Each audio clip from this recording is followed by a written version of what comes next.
Once upon a time, the princess with long hair was imprisoned in a tower. Mommy, Mommy, you're falling asleep. Sorry.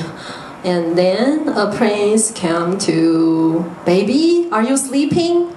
Sorry, I've heard this story for many times.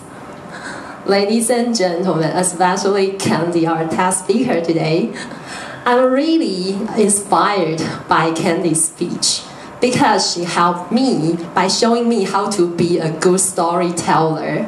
And I think her material was really great. A folklore which was related to our Aboriginal history. Wow, we've been to Salmon Lake for so many times, but we seldom know about this. So from this speech, I think it's very valuable, especially for a mother running out of inspiration for bedtime story. And as a good storyteller, I think Candy also showed us great vocal variety. When she told the story of an old lady, we saw an old lady here, and we can also feel the strengths of the heroes. 水社熊 and 什么界 sorry about that. Too nervous. Anyway, I think yes, good gestures and a good vocal variety make a great story.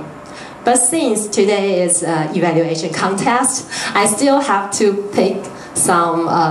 I have to pick some weakness and make some suggestions.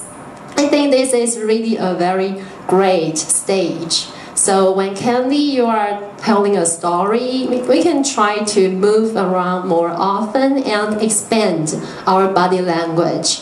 For example, when you're showing the two heroes trying to dig the weapons, you can move and expand your bodies so that everybody can see the gesture more vividly. And also, I think maybe today you caught a cold like me, so your volume was not very projective. When I stood there, I could hardly hear your voice sometimes. So that's another point that we can try to improve next time. And third is, I can suggest you to bring some props to tell the story. For example, the golden weapons. I really like to see that, and I hope that, I think that Pierre's son also want to see that because he listened to the story without blinking his eyes, searching for the weapons. I think.